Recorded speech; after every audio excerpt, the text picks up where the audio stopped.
you hear me? It's on? Can you hear me? Good. Yeah. Okay.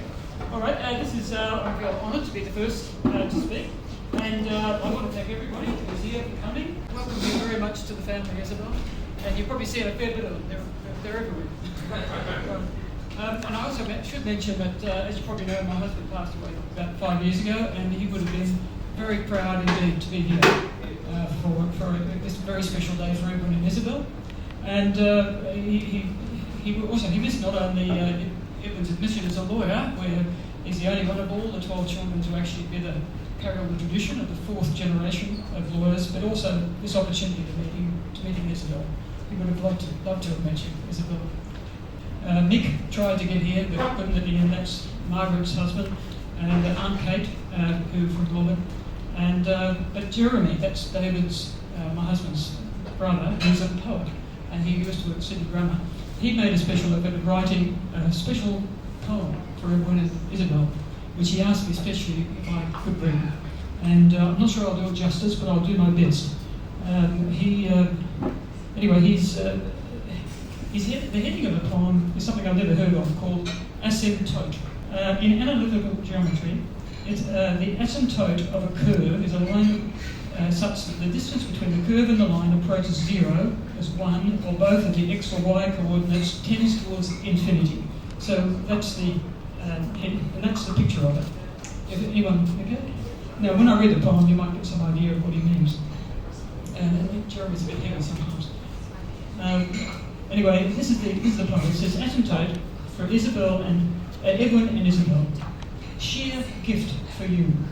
Your gift to each other, the sun to the moon, is but the start of an endless story told in a new time, when change unlinked from death spirals up and always into the love beyond all names.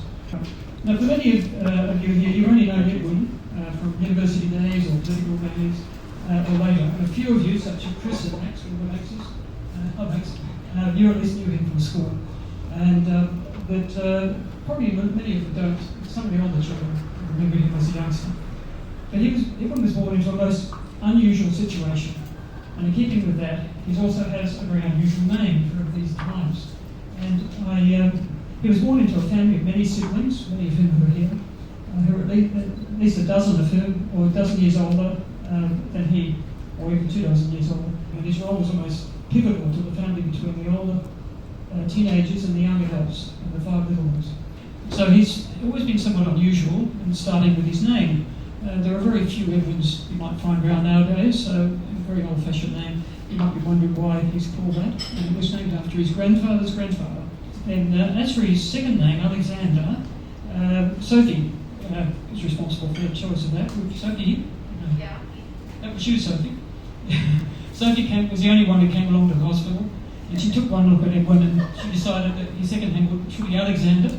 And she also described him as, I'm not quite sure it was a hunk or a spunk, but your dad was very absolutely sure to think this child of his was one of those. The older children were also very, very welcoming when he arrived home after a few days, so possibly influenced by Sophie's initial impression, they presented him with a pair of baby football boots and a football, indicating without any doubt what they expected of him. Well, he did take up soccer. I think he was a left back and a beater. And that, of course, morphed into something like Quidditch at university, for those who don't know. Quidditch, Harry Potter fans, they run around on broomsticks chasing them. And I had the experience of having to sit through a match of these somewhat nerdy, very, very determined men hopping around on broomsticks. It was actually quite violent. Yeah. Anyway, but on the football presents. That's right. The football boots present from his older siblings may have ultimately had their effect. For when he was captain of chess at Allows, they decided to make something special at one of the usually tame after-school chess competitions, and that was with Waverley, which is where Isabel's brother went to school. And that was meant to be a formidable opponent on the football field. And so they this is what I heard, erected a large banner outside Allo's on the pedestrian overpass to welcome the rival team, and it said, "Extreme chess." But now, being the eldest, also meant that in a particular way he had an influence on the other youngsters. For example, when the boys were auditioned at Osborne Prep, this is where he went to school, for the Australian Youth Choir, he did exceptionally well and was sort of advanced and taken into the youth choir. And I think he thinks that he was responsible for the choir master of that choir and the choir mistress at Osborne Prep getting married eventually and producing a family. Because anyway, what happened is the other children then, partly because of back and forth taken to choir, they all ended up joining the choir, and before we knew it, they were singing Christmas carols and concerts and the Vienna Boys Choir, and eventually Edward even sang with Alice Cooper and people like that, Jimmy Barnes, and then anyway, they all of them ended up staying there until Edward's voice was broken. And we've now ended up with two of them in the theatre. That's Cecilia, who's stage managing tonight at the Belvoir Theatre, and William, who's he was stage managing at the Royal Albert Hall up until just up to Christmas. So I think Edwin has sort of led the way in that. Now back to chess. His original interest in chess came from his childhood interest in knights. He developed that when he was about 2, and he used to play with these little matchbox cars. Not driving them around, but he'd set them up as chess pieces on like here. He played them chess, particularly fascinated by the knights. And then that's right. Then later on, his fascination with lights evolved later on. Where's Chris? Over here. Yeah. Edwin and Chris used to play knights with lightsabers. I think Willem has now inherited the passion for lightsabers around the neutral grey streets in the middle of the night. That's the astonishment of some of the neighbours and youngsters. So anyway, that's some of the things they got up to. Then that led on to he also ended up coaching the chess academy, and then went on and did some dating, and he adjudicated in the World of 80 competition in Turkey, but his attitude was somewhat cavalier to that, and he decided, when he got to Istanbul, he decided to head off. I'm not sure if it was on foot or by bus, off on his own to the venue, which was down on the south of Turkey, and he ended up playing chess and backgammon with the various locals, and but he managed to forget his suit.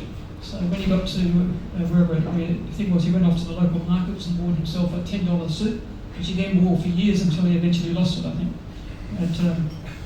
And losing things has always been a specialty of Edwin's. We had a very close relationship with the lost property at Osborne Prep. Do you remember that? and even a better one with the caretaker and the cleaners. Many times we had to try and gain access to the classroom to try and retrieve his homework ready for the next day.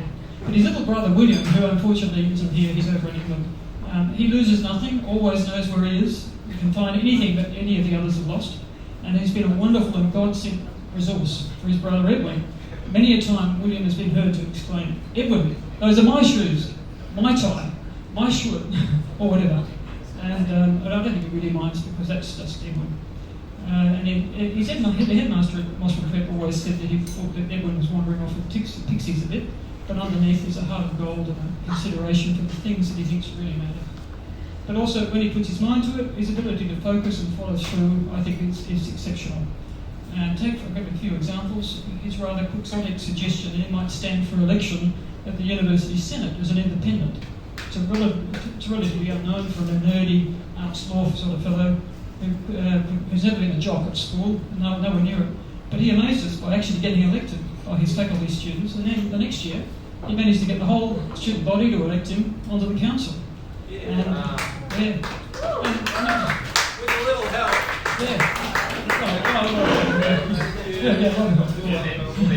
Okay, it wasn't all single-handed. And then there's his tilt at trying to introduce some further democratic principles into the political party that he's involved with, or had following his time in university politics. He was redrafting their constitution, I hear, almost single-handedly, with a lot of help, I'm sure, from Benny.